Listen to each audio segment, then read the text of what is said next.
Suka nggak berbohong? Jujur, suka kan? Suka. Sama siapa itu berbohong? Tapi sadar nggak kalian ketika sedang bohong? Nah itu. Saya tuh bingung ya, kalian tuh sadarnya mau kapan? Ada nggak yang namanya tukang tipu? Tahu nggak tipu itu artinya apa? Orang tipu, orang menipu itu seperti menghadap, padahal enggak.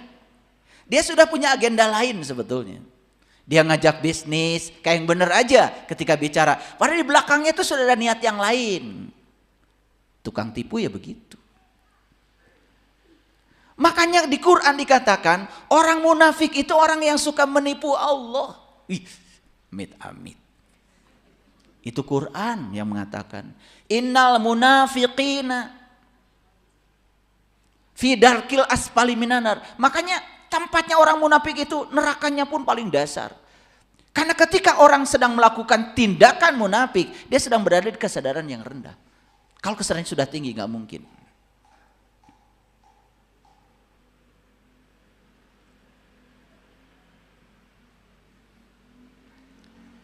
Innal munafiqina yukhadi'unallah wa huwa khadi'uhum. Nah gitu. Sesungguhnya orang munafik itu yang suka menipu Allah. Dan Allah akan membalas tipuan mereka. Sebetulnya yang membalas bukan Allah. Yang membalas dia, ya tipuan dia sendiri. Itu bahasa Quran ya. Surat An-Nisa ayat 142 itu. Jadi orang munafik itu dikatakan di Quran yang suka menipu Allah. Sajadahnya sudah madep ke Ka'bah. Lempeng ke sana.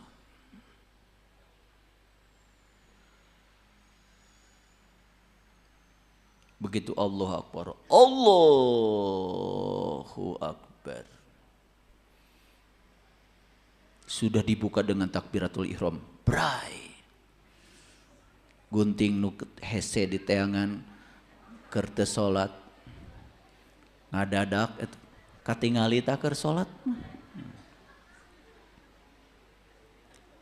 Menipu itu seperti menghadap padahal tidak. Ulangi ya. Menipu apa? Seperti menghadap padahal tidak. Sudah punya agenda lain. Itu menipu itu begitu. Seperti menghadap Allah padahal enggak. Suka begitu enggak? Suka. Siapa yang sedang ditipu? Nah atau lain aromean teh ayeuna. Sudah tahu saya sedang menipu diri saya sendiri. Sebetulnya yang sedang saya sembah bukan Allah. Itu persepsi saya tentang Tuhan. Bahkan kita bayangkan Tuhan itu seolah-olah di depan kita. Padahal tidak ada kata-kata di Quran. Aku ada di depanmu loh, kata Allah. Enggak ada. Yang ada, aku bersamamu. Bahkan lebih dekat daripada urat nadi lehermu. Tapi kita membayangkan seolah-olah Allah ada di depan kita. Setelah dibayangkan di depan kita pun gak dianggap. Betul gak? Kan gak dianggap. Karena kita juga punya urusan sendiri-sendiri kan. Muter aja pikiran kemana-mana. Dulu saya juga begitu sebelum tahu ilmunya.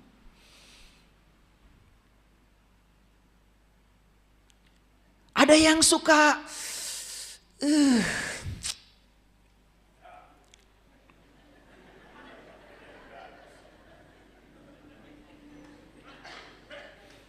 saya nggak mau ketemu lagi kamu.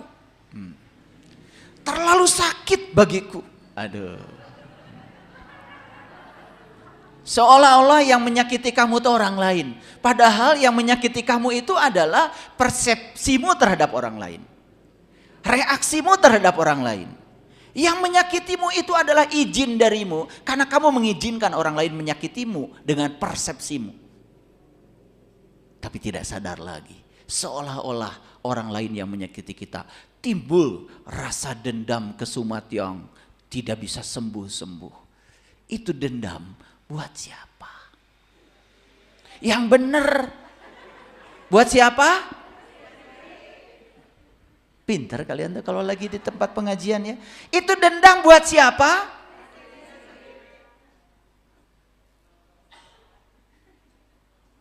Pengen nyubit saya sama kalian itu. Tahu dendam itu itu buat diri sendiri, merugikan diri sendiri. Kenapa tuh? Seolah-olah dendam itu dialamatkan kepada orang lain. Untuk memaafkan aja begitu sulitnya. Dikiranya memaafkan itu menguntungkan orang lain. Padahal memaafkan itu adalah membuka pintu berkah buat dirimu sendiri. Tidak ada buat orang lain. Saya tidak bisa memaafkan suami saya. Terlalu sakit bagi saya.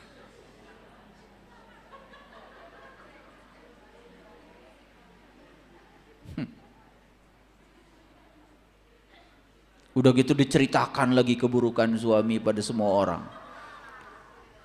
Sampai orang harus bisa memaklumi. Kalau saya membenci pasangan saya ini seolah-olah benar. Karena mencari pembenaran dari orang. Iya memang gak apa-apa ibu. Oh, ketemu lagi sahabatnya yang sama-sama pendendam. Bukan disadarkan. Kalau ketemu saya langsung dicubit sama saya. Kamu tidur gak nyenyak, makan gak enak, pikiran kamu kacau balau, jantungmu berdebar-debar, mah setiap saat, harus minum obat penghilang GERD dan lain sebagainya, obat di kantong segala ayat. Itu gara-gara dendam, dikiranya buat orang. Ya Allah, itu meminum racun tapi berharap orang lain yang menderita. Yuk, sudah sampai di sini udah terasa? Tukang fitnah udah dibahas, penghujat sudah, pendengki sudah, penghasut sudah, penghancur sudah, pendusta sudah, penipu sudah, pendendam sudah. Saya singkat-singkat aja bahasnya ya, karena waktu kita sangat terbatas. Pengkhianat ada nggak?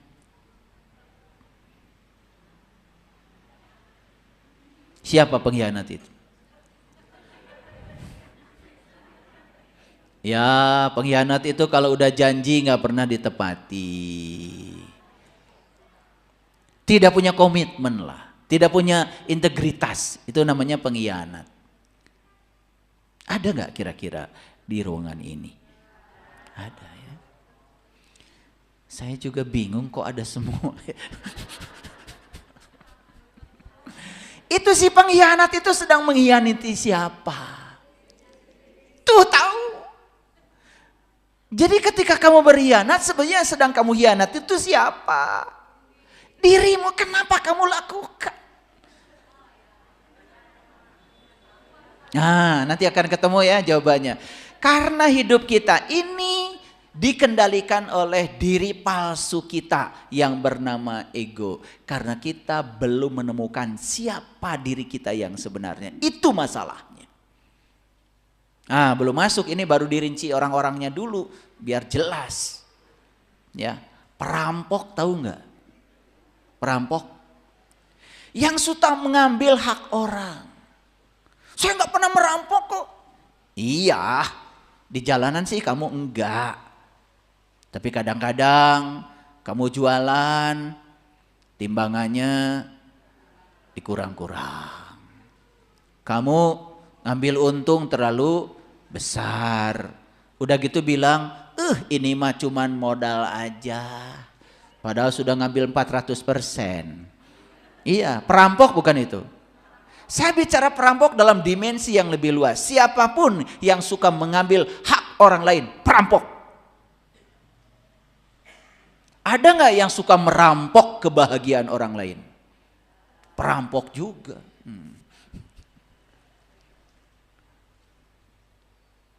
Ada nggak perampok di ruangan ini? Saya ngerampok duit suami nggak apa-apa katanya. Sama ngerampok. Ada penghasut nggak? Penghasut? Penghasut itu. Penghasut itu yang itu tuh, yang suka seneng kalau orang lain berantem itu. Bisikin ke sini begini, bisikin ke sana begitu, biar dia berantem. Tidak damai kalau lihat orang lain kemana-mana layet, babarengan gitu ya. Si penghasut itu tidak tenang. Dia inginnya membuat perpecahan. Ada nggak orang yang seperti itu? Ada apa banyak? Oke. Ini orang yang penghasut sedang apa sebetulnya?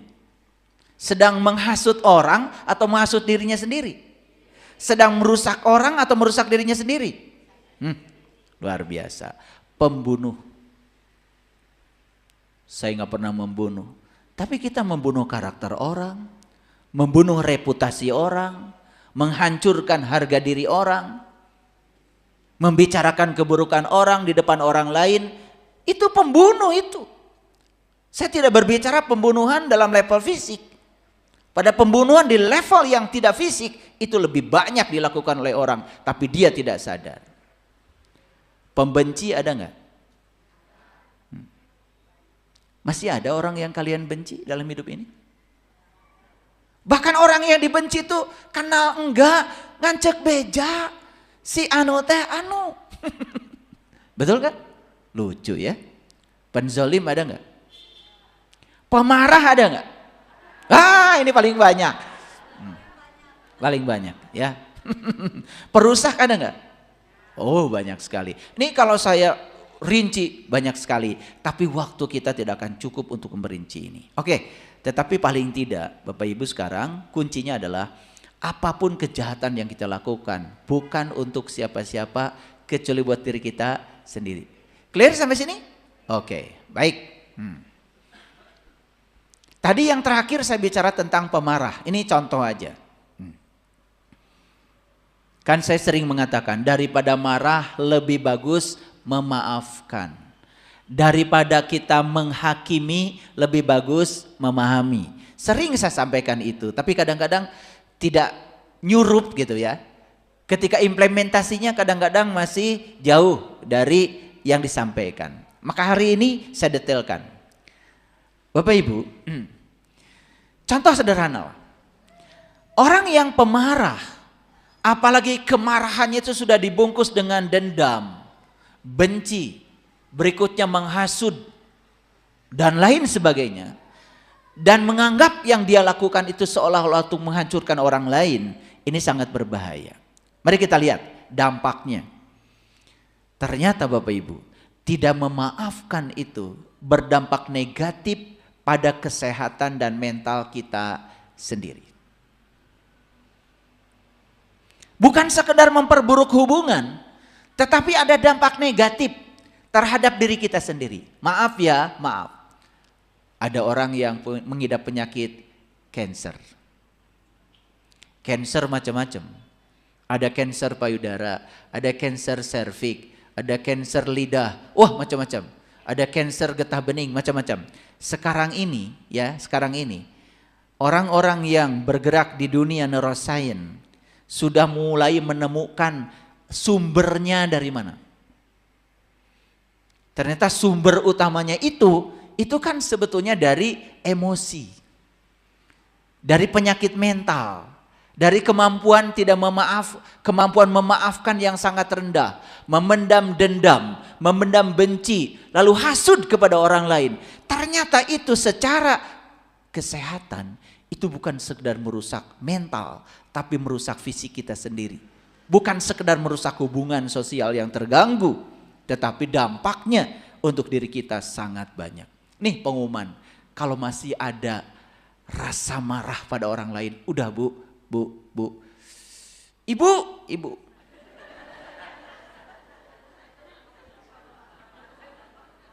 Sarua Bapak Oge.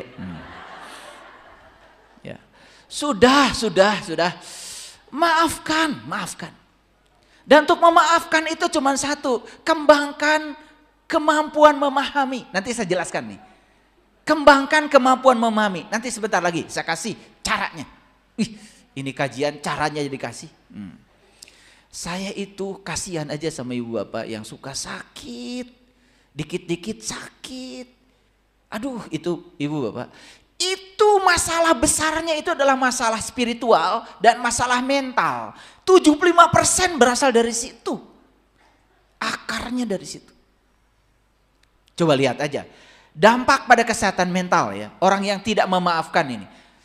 Yang tidak memaafkan, bahkan cari kesempatan, cari pembenaran untuk tidak memaafkan. 1, stres. Kalau stres itu pikiran dan perasaan selalu tidak nyaman, apa yang dipikirkan dan dirasakan itu dianggap perintah oleh sel-sel dalam tubuh kita, maka seluruh sel dalam tubuh kita akan mengalami penurunan daya imunitas. Semua orang itu punya secara genetika bibit kanker punya. Cuman dia tidak dikasih nutrisi, tidak dikasih makanan, maka nggak tumbuh.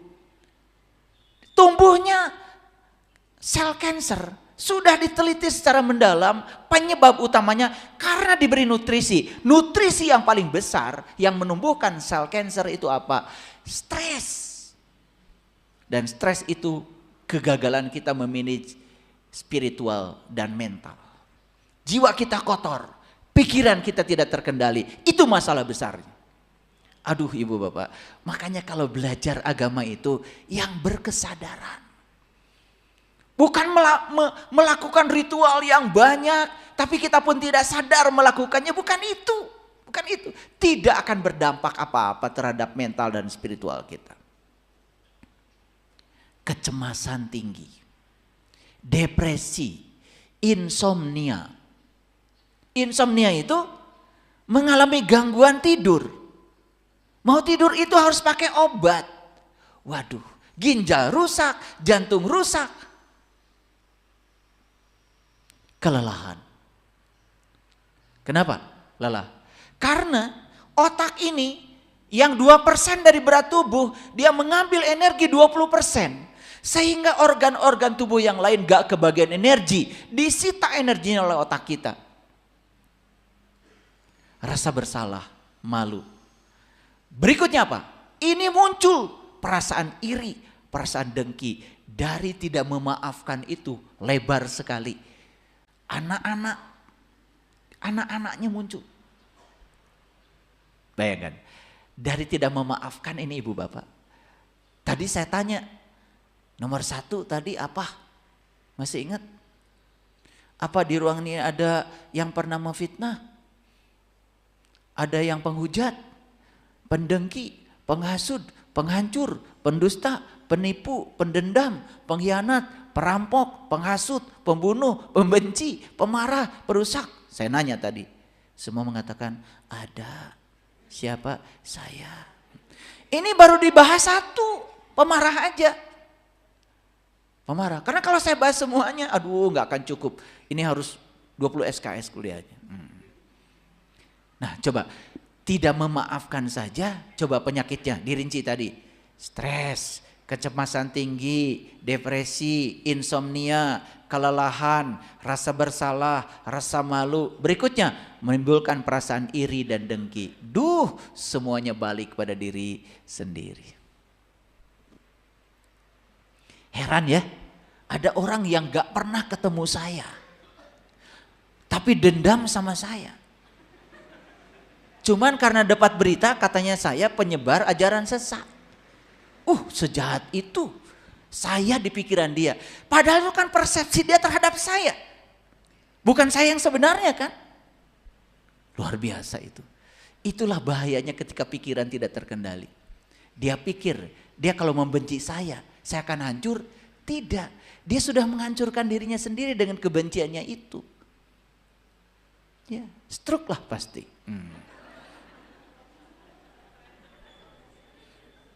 Ya itu kalau udah cemas, stres itu kan ini saya kasih tahu berikutnya ya. Tidak memaafkan itu tekanan darah tinggi. Betul nggak? Padahal kalau dipikir ya, kalau saya itu sesat, kan yang menanggung kesesatan saya siapa? Siapa? Kan saya. Terus apa masalahnya bagi elo? Masalahnya karena kamu tidak selesai dengan diri kamu sendiri. Kamu sibuk ngurusi orang lain, tidak sibuk ngurusi dirinya sendiri. Kan masalahnya itu. Oke, tekanan darah tinggi. Ini ada nggak yang tekanan darah tinggi di sini? Saya tahu sebetulnya nggak usah dilihat. Yang tekanan darah tinggi saya lihat, bisa lihat itu, bisa lihat ya. Penyakit jantung. Sistem kekebalan tubuh melemah. Kalau sistem kekebalan tubuh lemah, ini daya imunitas tubuh hilang. Itu akibat tidak memaafkan. Baru 1 ibu. Bayangkan kalau semua judul yang tadi ada pada diri kita, serem. Borongan tuh namanya. Betul nggak? Iya. Makanya umur masih muda. Maaf ya, jalan aja sudah miring. Iya. Ngangkat kaki aja sudah repot, digusur-gusur. Tetapi tidak pernah tahu kalau itu isyarat dari semesta bahwa ada yang salah dengan diri kamu. Tetapi isyarat itu sama sekali tidak diperhatikan. Sakit itu hanya alarm. Tubuh sedang berbicara kepadamu. Ada yang salah dengan cara hidupmu. Cuma itu aja. Tetapi cuman beli obat, hilang sesaat, sakit lagi. Pesannya tidak masuk ke sini. Terhadap hubungan ketika tidak memaafkan. Hubungan jadi tidak harmonis. Ketika hubungan tidak harmonis, rentan gak Bapak Ibu dengan konflik? Bakal timbul gak masalah-masalah baru? Iya. Bahkan hubungan semakin memburuk. Kemungkinan untuk berbaikan semua sudah terbatas. Coba, kerugiannya banyak. Aduh, makanya apapun kesalahan orang, gak usah dicari-cari pembenaran untuk tidak memaafkan. Sudah, maafkan saja. Habis ini sudah yang ketiga kali, rek 10 kali gitu, naon, hampura. Paham? Kan yang bilang ini sudah 3 kali, 10 kali kan kamu sendiri yang ngitung. Betul nggak? Lah Allah nggak pernah ngitung. Allah aja maha pemaaf, Allah maha pengampun. Terus kamu siapa? Aneh kita itu. Kalau ditanya, Tuhan kamu tuh siapa? Allah yang maha pengampun. Terus Allah ada di mana? Bersamaku, lebih dekat daripada urat nadi leherku. Ayah didinya, ayah. Nah hari maneh gitu. Betul nggak? Lucu lah, lucu ya. Aduh ya. Kalau saya udah lihat perdebatan-perdebatan di televisi, merasa diri paling benar, seolah orang lain itu salah, dengan suara-suara yang keras, ya, merendahkan orang, menyepelekan orang, dia pikir itu untuk orang. Duh, kita para penontonnya bisa lihat siapa yang debu, siapa yang mutiara. Ya. Oke, ya. Terjebak dalam siklus rasa bersalah atau penyesalan yang tidak sehat. Ini coba bayangkan ya. Ini baru dibahas dampak dari tidak memaafkan. Lanjut, rasa amarah yang tidak reda. Nah, rasa amarah yang tidak reda ini akan membuat daur tanpa akhir di sini. Muter terus. Muter terus. Bayangkan. Waduh, kita sudah merampok kehidupan kita dengan rasa marah itu sehingga kita tidak memaafkan. Seolah-olah hidup ini sesempit itu. Aduh, rugi banget. Hubungan pribadi kadang-kadang menyangkut hubungan profesional. Betul nggak? Ketika butuh sesuatu pada orang itu sungkan. Betul nggak? Iya. Sungkan kan? Padahal siapa tahu suatu saat ada hubungan pribadi, hubungan profesional yang harus menyangkut orang itu. Silaturahim jadi putus, rezeki terputus, dampaknya jadi banyak. Beban psikologis, menyimpan emosi negatif. Betul nggak? Ya, mending kalau ada yang jujur. Ada yang bilang sama saya, ya, saya minta maaf sama Bapak. Kenapa? Saya pikir Bapak seperti yang diberitakan. Terus kenapa? Saya benci banget sama Bapak. Setelah saya tahu, saya belajar, bahkan sekarang saya berkesadaran, saya minta maaf dan saya malu. Bagus. Kamu sudah membuka pintu berkah buat kamu sendiri. Coba, kalau orang yang tetap bertahan di egonya, betul nggak? Iya, padahal butuh ilmu. Cuman karena sudah terhalang oleh penilaian dia sendiri, dia nggak dapat ilmu, nggak dapat apa-apa. Kan itu terhijab itu dari semua keberkahan, betul nggak? Aduh, itu kebodohan. Ya, nah, timbul siklus kebencian. Siklus kebencian ini Bapak Ibu bukan sekedar merugikan diri sendiri, merugikan masyarakat, merugikan orang lain. Bayangkan ya, elit-elit politik memendam amarah. Dan mereka tidak bisa memaafkan. Kemarahan itu ditampilkan di depan publik. di depan pengikutnya. Apa tidak bahaya enggak? Pengikutnya nanti akan berantem di bawah. Kan itu kebodohan. Udah, kalau sudah selesai pemilu, bersatu saja.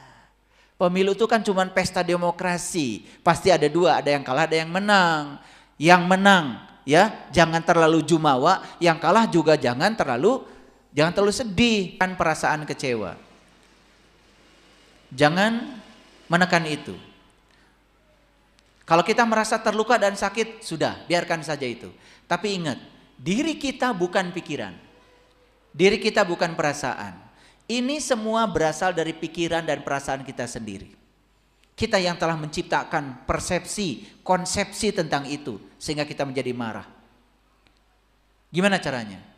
Sadar, saya yang sebenarnya bukan pikiran, bukan perasaan, bukan diri saya. Kalau gejolak itu ada, duduk tenang. Keluar dari situ, amati semua yang sedang bergejolak dalam pikiran.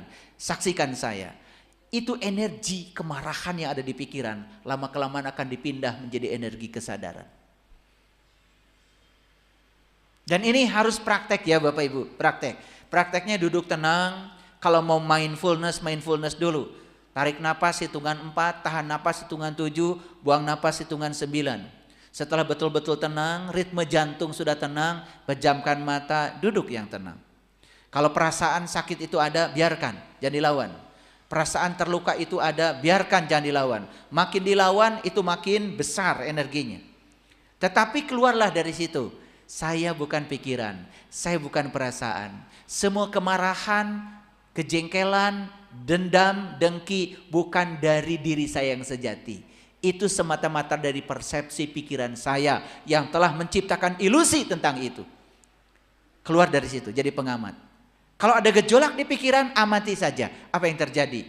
Sesaat kita memberi jeda, energi kemarahan yang sedang bergejolak itu pindah menjadi energi kesadaran. Kita tiba-tiba merasa riang, merasa ceria, dan seluruh sel dalam tubuh kita tiba-tiba merasa baik-baik saja.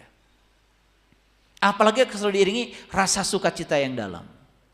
Itu kunci yang pertama. Kunci yang kedua, ingat bahwa semua orang pun membuat kesalahan. Nih, saya kasih tahu. Kenapa kita menghukumi orang lain yang salah dan tidak bisa memaafkan? Karena kita merasa seolah-olah kita tidak melakukan kesalahan.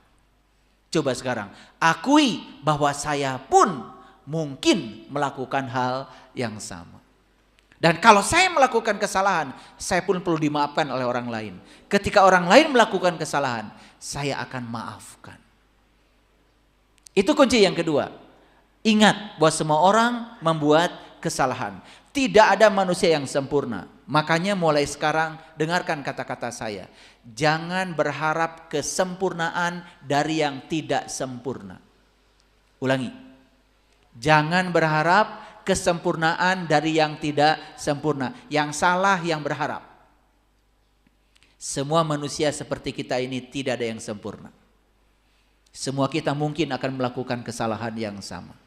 Oleh karena itu sadari bahwa kesalahan ini bukan hanya dilakukan seseorang. Bisa dilakukan orang lain termasuk saya. Buat apa saya memendam itu?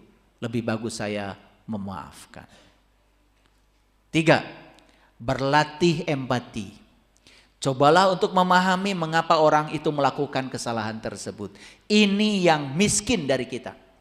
Kalau orang lain melakukan kesalahan, kita tidak mau memahami mengapa dia melakukan kesalahan itu. Kita tidak pernah berempati. Pokoknya kamu gak boleh salah. Contoh, Bapak Ibu, ini saya sering membuat ilustrasi dengan pasangan. Pasangan membuat kesalahan. Kesalahan itu sebetulnya adalah kesalahan yang dia lihat dari orang tuanya. Mohon maaf. Orang tuanya melakukan tindakan X. Dia melihat, dia menyaksikan yang dilakukan orang tuanya. Yang namanya anak itu cenderung untuk memotret karena dia punya cermin saraf. Semua itu ya terproyeksikan di dalam batinnya. Sehingga dia akan melakukan kesalahan seperti yang pernah dia lihat dari orang tuanya.